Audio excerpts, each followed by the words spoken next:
اللهم صل على محمد وعلى آل محمد۔ السلام علیکم ورحمۃ اللہ وبرکاتہ۔ آج کے اس سبق میں ہم سیکھیں گے سورۃ آل عمران کی آیت نمبر 153 ہے اور پارہ نمبر 4 ہے لن تنالوا البر۔ آج کا یہ سبق بھی اس غزوہ احد کے واقعے سے تعلق رکھتا ہے جو مفہوم اور خلاصہ میں نے آپ کے سامنے پچھلے سبق میں بیان کیا تھا، وہی خلاصہ ہے اور آج اس کی آیات اور لفظی ترجمہ ہے۔ تو آج کا یہ سبق شروع کرتے ہیں۔ اعوذ باللہ من الشیطان الرجیم، بسم اللہ الرحمن الرحیم۔ اذ تصعدون ولا تلوون على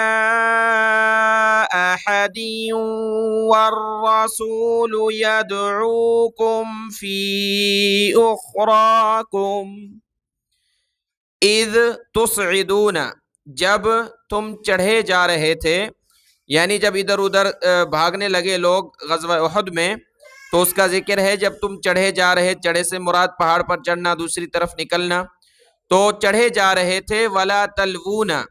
اور پلٹ کر نہیں دیکھتے تھے، علی احد، کسی ایک پر، یعنی کسی ایک پر متوجہ نہیں ہو رہے تھے، والرسول یدعوکم،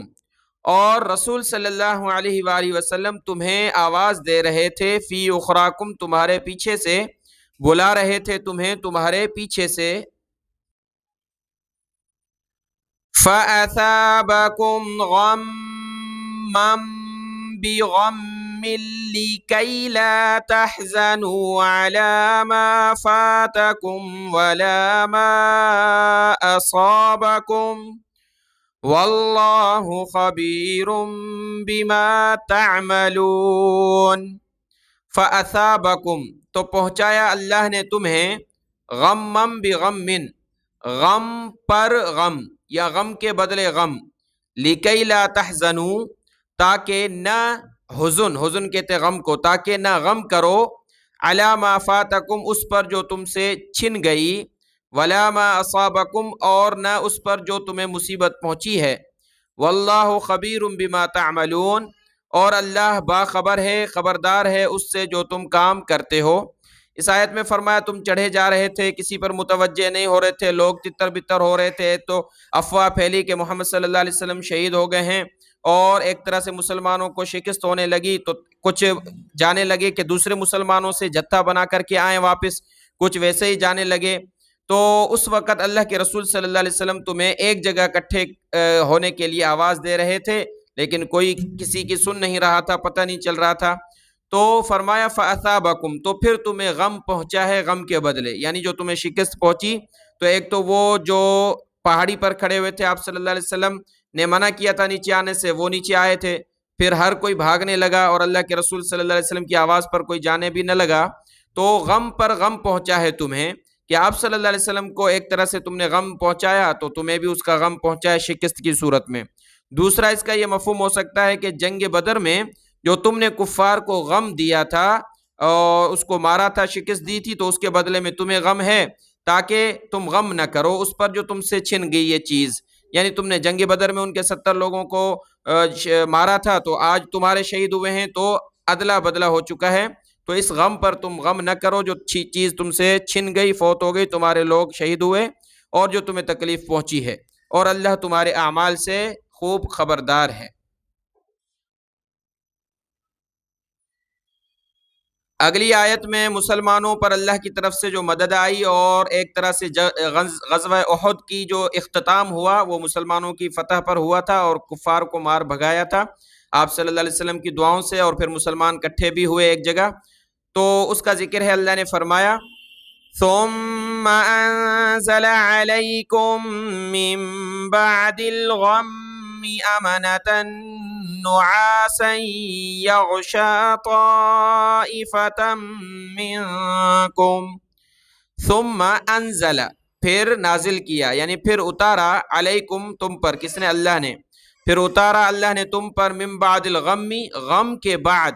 امنتن تسلی، نعاسن جو تسلی اونگھ کی صورت میں تھی، ہلکی نیند ہوتی ہے جس سے کسی کو کوئی غم ہو تو ہلکی غنودگی سے نیند سے وہ غم جاتا رہتا ہے۔ جنگ بدر میں بھی ایسا ہوا بہت ساری جگہوں پر، اور یہ فطری چیز ہے، اللہ کسی کے غم کو دور کرنا چاہے تو وہ ہلکی اونگھ سے اس کی ذہنی توازن تبدیل ہوتا ہے۔ تو اللہ نے تسلی بھیجی جو اونگھ کی صورت میں تھی، یغشا جس اونگھ نے ڈھانپ لیا، طائفتم منکم تم میں سے ایک گروہ کو، جو مومنین تھے، مسلمان تھے پکے، اللہ کے رسول صلی اللہ علیہ وسلم سے محبت کرنے والے، دین اسلام پر پکے، تو اس اونگھ نے وہ طاری ہو گئی ان پر، ان کو ڈھانک لیا، ایک طرح سے ان کا غم ہلکا ہوا۔ وَطَائِفَةٌ قَدْ أَهَمَّتْهُمْ أَنفُسُهُمْ يَظُنُّونَ بِاللَّهِ غَيْرَ الْحَقِّ ظَنَّ الْجَاهِلِيَّةِ۔ وَطَائِفَةٌ اور دوسرے گروہ کا ذکر ہے کہ ایک گروہ ایسا تھا، وہ کون تھے؟ منافقین تھے جو پکے ایمان والے نہیں تھے، تو اس لڑائی میں ان کو طرح طرح کے خیالات آنے لگے۔ اللہ نے فرمایا وَطَائِفَةٌ اور ایک گروہ قد اہمتہم بلا شبہ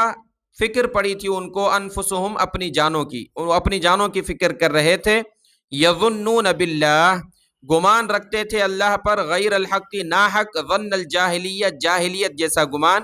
جاہلیت جیسا گمان وہ اللہ کے بارے میں رکھ رہے تھے۔ یقولون هل لنا من الامر من شیء کہہ رہے تھے کیا ہمارے لیے اس معاملے میں کچھ اختیار ہے؟ یہ جو معاملہ ہے جنگ کا، لڑائی کا، اس میں ہمیں کچھ اختیار ہے؟ یہ وہ منافقین ہے، اس کا آگے بھی تذکرہ آ رہا ہے، یہ بات پھر سمجھ میں آ جائے گی اختیار کی۔ قل ان الامر كله للہ آپ کہہ دیجئے بے شک معاملہ سارا کا سارا اللہ کے ہاتھ میں ہے، معاملہ جو بھی ہے اللہ کے ہاتھ میں ہے۔ یخفون فی انفسہم ما لا یبدون لک اللہ تبارک و تعالیٰ فرما رہے ہیں کہ وہ لوگ چھپا رہے تھے اپنے نفسوں میں، اپنے جی میں وہ چیز جو نہیں ظاہر کرتے تھے آپ کے سامنے، اے محمد صلی اللہ علیہ وسلم آپ کے سامنے وہ چیز ظاہر نہیں کرتے تھے، وہ کیا تھی؟ یقولون لو کان لنا من الامر شیء ما قتلنا ہاہنا وہ کہتے ہیں لو کان اگر ہوتا لنا ہمارے لیے من الامر اس لڑائی کے معاملے میں شیء کچھ اختیار، ما قتلنا تو نہیں مارے جاتے ہم، ہاہنا یہاں، یعنی وہ بات پیچھے جو ظاہر ہوئی کہ ہمارے اس معاملے میں کوئی اختیار ہے، تو اس کا یہ تفصیل تھی کہ ہمیں اس معاملے میں کچھ اختیار ہوتا تو یہاں ہم مارے نہ جاتے۔ جیسا کہ شروع میں غزوہ احد کے شروع میں جو مشورہ ہوا کہ مدینے میں رہ کر کے کفار سے مقابلہ کیا جائے، جو یہاں میدان میں نکل کر کے، تو پکے ایمان والوں نے کہا کہ میدان میں، منافقین نے کہا کہ یہیں رہتے ہیں، تو پھر آپ صلی اللہ علیہ وسلم نے فیصلہ کیا میدان میں جائیں گے، تو اب یہ منافقین کہنے لگے اگر ہماری بات مانی جاتی مدینے میں رہتے ہو تو یہاں ہم مارے نہ جاتے۔ قل لو كنتم في بيوتكم لبرز الذين كتب عليهم القتل إلى مضاجعهم قل لو کہہ دیجئے لو اگر کنتم تم ہوتے فی بیوتکم اپنے بیوت میں، اپنے گھروں میں، لبرز الذین تو ضرور نکلتے وہ لوگ، کتبہ کہ لکھا جا چکا ہے، علیہم ان پر، القتل قتل ہونا، الی مضاجعہم اپنے قتل گاہوں کی طرف وہ ضرور نکلتے۔ اللہ نے فرمایا یہ کون سی بات ہوئی کہ میدان میں ہوتے یا مدینے میں ہوتے تم نہیں مارے جاتے، یہاں نکل کے آئے ہو تو مارے جا رہے ہو، ایسی بات نہیں ہے محمد صلی اللہ علیہ وسلم، ان کو فرما دیجئے تم اپنے گھروں میں بھی ہوتے تو جس کی مقدر ہو چکی ہے موت وہ ضرور اپنی قتل گاہ کی طرف آتا۔ وَلِيَبْتَلِيَ اللَّهُ مَا فِي صُدُورِكُمْ وَلِيُمَحِّصَ مَا فِي قُلُوبِكُمْ وَاللَّهُ عَلِيمٌ بِذَاتِ الصُّدُورِ وَلِيَبْتَلِيَ اللَّهُ اور تاکہ پرکھے اللہ، یہ میدان میں جا کر کے لڑائی ہوئی تو تاکہ پرکھے اللہ ما فی صدورکم جو تمہارے سینوں میں ہیں، مومن لوگ الگ ہو جائیں، منافق لوگ الگ ہو جائیں۔ وَلِيُمَحِّصَ مَا فِي قُلُوبِكُمْ اور تاکہ اللہ پاک صاف کر دے اس چیز کو جو تمہارے سینوں میں ہے، وَاللَّهُ عَلِيمٌ بِذَاتِ الصُّدُورِ اور اللہ خوب جاننے والا ہے سینوں کے راز، سینوں کی باتیں۔ اس سارے پس منظر میں پھر آج کے یہ رکوع کی جو آخری آیت ہے، اس میں بھی اللہ نے ان کا تذکرہ کیا کہ اس لڑائی کے دن جو ادھر ادھر چلے گئے، پیٹھ پھیر گئے، اللہ نے ان کو معاف کر دیا ہے۔ ان الذين تولوا منكم يوم التقى الجمعان انما استزلهم الشيطان ببعض ما كسبوا وَلَقَدْ عَفَا اللَّهُ عَنْهُمْ إِنَّ اللَّهَ غَفُورٌ حَلِيمٌ۔ ان الذین، بے شک وہ لوگ، تولوا جو پیٹھ پھیر گئے، منکم تم میں سے، یوم اس دن، التقى الجمعان جس ٹکرائیں دو جماعتیں، کافروں کی اور مسلمانوں کی جماعتیں آپس میں ٹکرائیں لڑائی کے لیے، اس دن تم میں سے جو پیٹھ پھیر گئے، انما استزلهم،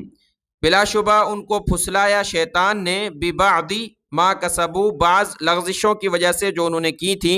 وَلَقَدْ عَفَا اللَّهُ عَنْهُمْ، اور بلا شبہ یقیناً درگزر کر دیا اللہ نے ان سے، معاف کر دیا اللہ نے ان کو، ان اللہ غفور حلیم، بے شک اللہ بخشنے والا بردبار ہے۔ آیت نمبر 155 مکمل ہوئی۔ آج کا سبق یہاں تک ہے، اس کو دیکھ لیں، دعاؤں میں یاد۔ السلام علیکم ورحمۃ اللہ وبرکاتہ۔